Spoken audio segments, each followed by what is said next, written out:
Aren't you? Hope so. Yeah. Thank you. It's pretty simple, but maybe you never even thought about that. Now that you've done it dry, now that you get an idea what we're talking about, just like when you did the truck without it running, you start it up. You go to the range. And we stand there and we draw and fire one good shot. And we slowly recover the trigger, click, until it pops back into place. Then we fire the next shot. Put the gun back in the holster. Let's do it again. Draw, fire one shot. Good shot. Let go of the trigger. Slowly, click, pops back into place. Fire the next shot. Put the gun back in the holster. And you do it time and time again. When I go out and practice for a match, that's exactly what I do. Slowly, deliberately, and the speed automatically comes. When I was shooting double taps today, I feel that trigger every time. And if I don't do it correctly, I'll know it. I know it instantly. The conscious mind now goes, wrong. I felt it come off. The same thing you have to learn when you call shots when the sights go like they did for me today and hit the hostage. It was no surprise. None whatsoever. Because the subconscious mind has been drilled time and time again. Just like Rick Mears went around the track. How many times do you think he's gone around racetracks in his life? More than once. The subconscious mind drives the car, it's going to drive the gun for you. But we learn slowly. So before you can learn how to shoot a double tap at 13/100ths of a second, you've got to learn how to fire one shot in any amount of time. You've got to be able to stand on the line, draw and fire that gun at 5 yards, put the bolt in the middle of the target. Then turn around and walk 5 yards back to the 10-yard line, draw and fire one shot, put it in the middle of the target.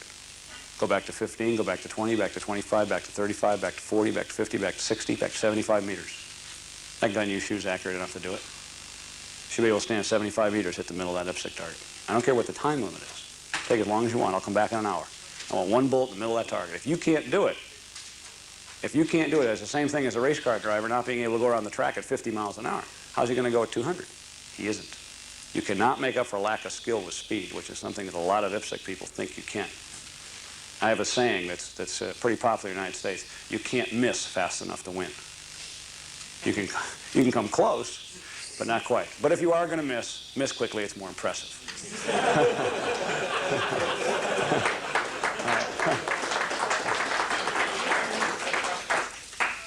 Okay, those few things are some of the very, very basic things that you have to learn and have to master before you're going to be able to shoot quickly.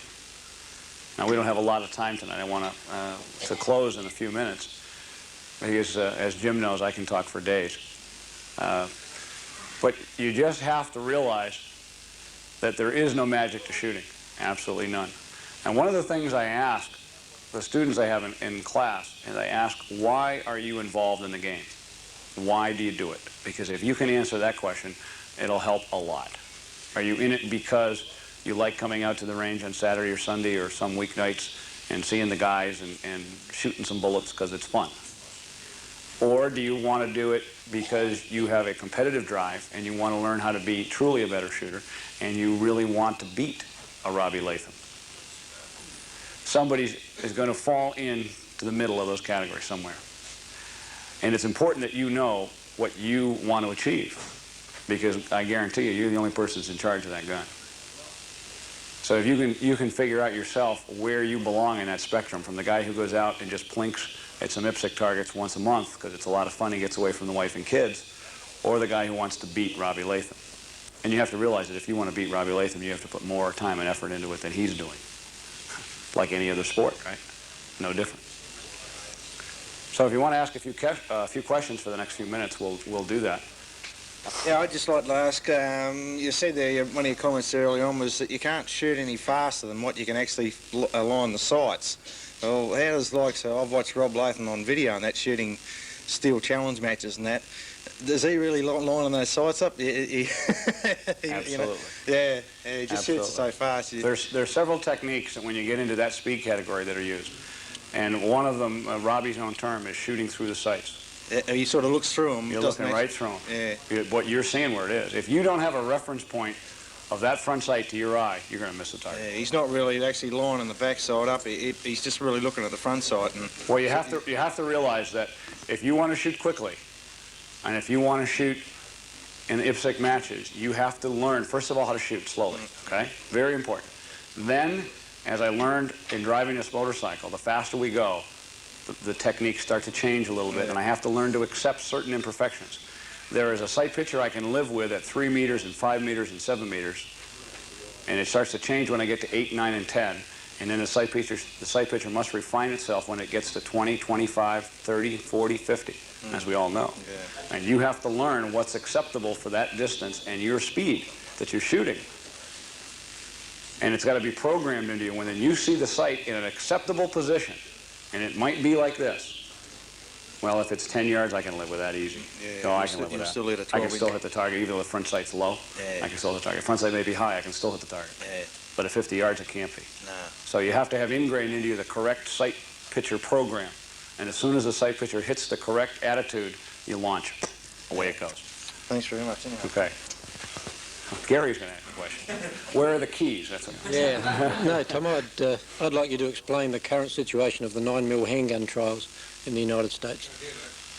The 9mm handgun trials. Okay, that's not related to this. You want to hear that? Yeah. Okay, that's not related to this discussion at all. Okay, the question was, he wants to know what's happening with the 9mm handgun trials in the United States. Which, interestingly enough, Gary and I were watching one of his old videos that he took at my house in 1984, where I made the comment in the video that the trials were still going on. Well, guess what? They're still going on.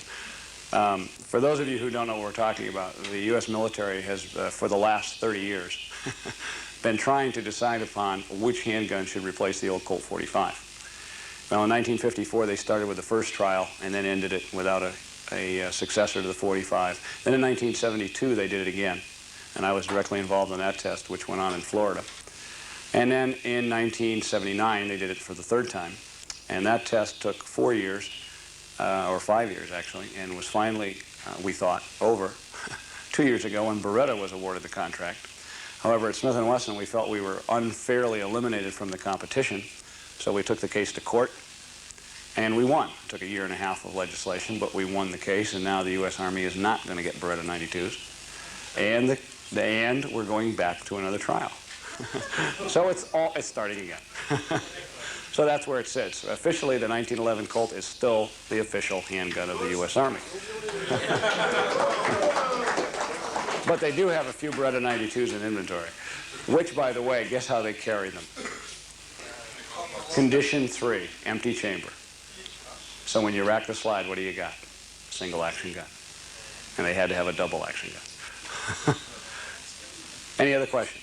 I'd like to ask how much more difficult it is to fire a 45 than a 9mm, and does that justify the discrepancy in the power factor situation? Okay, good question. You're speaking to someone who shot a 9mm for years in IPSC competition and proved without a shadow of a doubt that you can't win with a minor caliber gun. You can do well, but you can't win with it. Sorry, it's true. There's just too much scoring difference. The power factor, I feel, is fair. The impulse generated by the 45 is considerably greater than the 9. I have films similar to this with 9mm, and the muzzle rise is considerably less. I don't feel there's a problem there. The scoring factor, however, is a little heavily weighted in favor of a 45. Because if you look at the differences between a 4 and a 3, or a 2 and a 1, that's 50% scoring difference. You can't live with 50% difference. That's the problem. And the other problem is you realistically can't shoot the 9 any faster. You really can't, because of the problem of pulling the trigger faster. The gun still cycles too quick.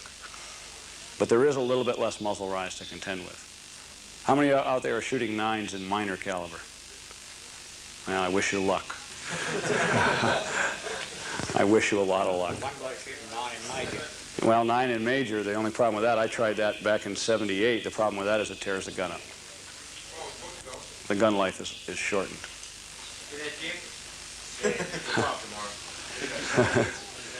If someone wins this match with a 9 in minor, I'll eat my words.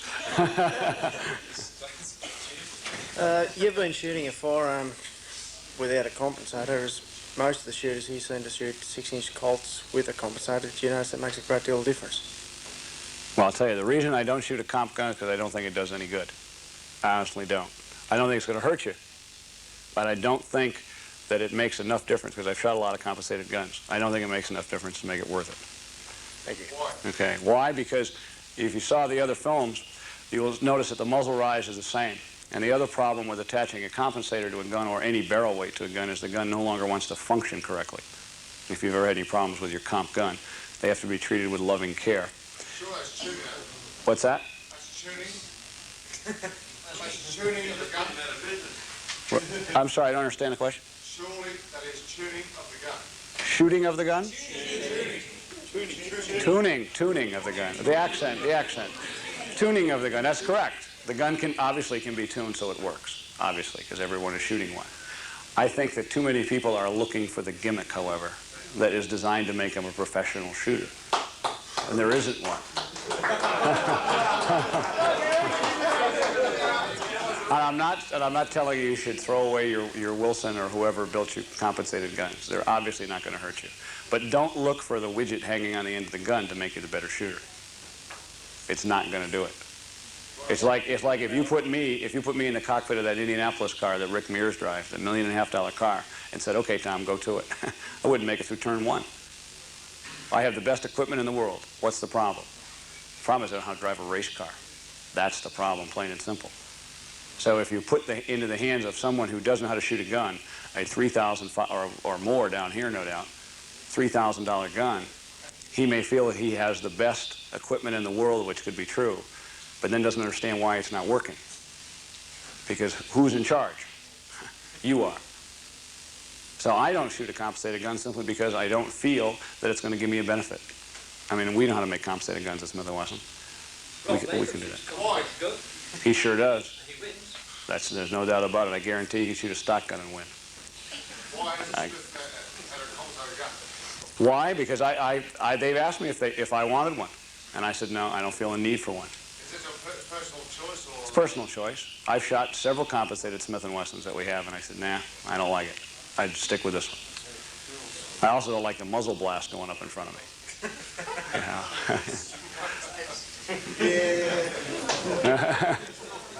See, there's obviously good debate on this subject down here, huh? The pros and cons. You know, it's interesting, though, in the States, most every shooter is shooting a $2,500 compensated blaster. And most of them now are in 38 Super.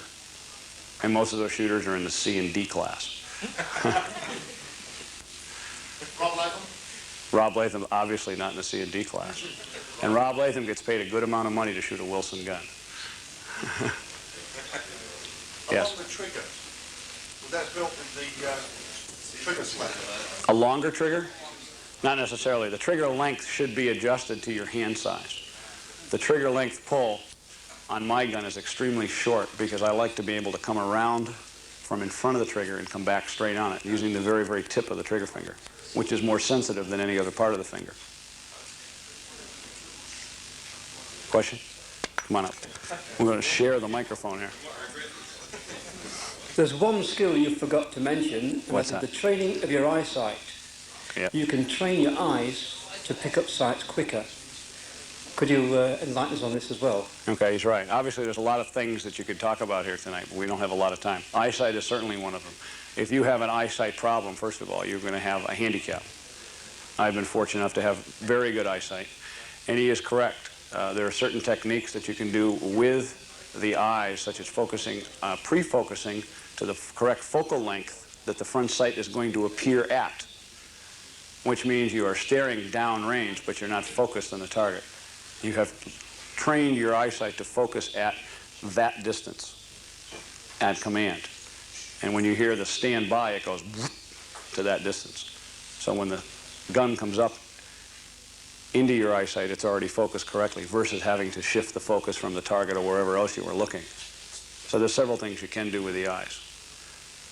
And the other thing that I've done with the sight on my gun is I have an extremely deep notch on the rear sight so that you can see the front sight attitude very early versus having a shallow notch. Because I know if the front sight is down here, if I can see it, I know where it is, obviously. And I know where it is in relationship to the target. And maybe I can launch the shot now and still hit the target. But if I have a very, very narrow notch like this, I couldn't see the sight down here. Any other questions? One more. We'll take one more. Jim is trying to break this up. It's okay, Dad. You've talked to some extent about the stance, the sight picture.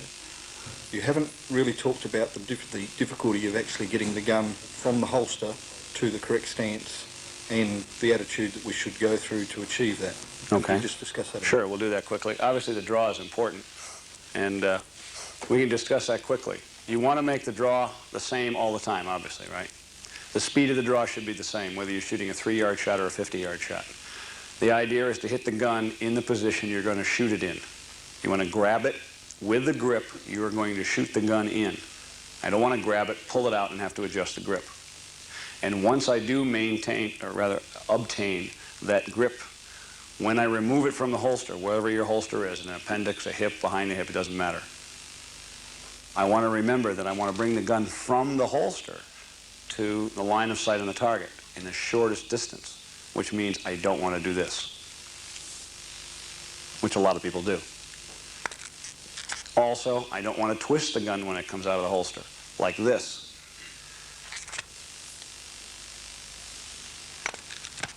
The gun wants to come out in a straight line. One of the reasons I wear a holster that I wear is because the muzzle is already pointed at the target.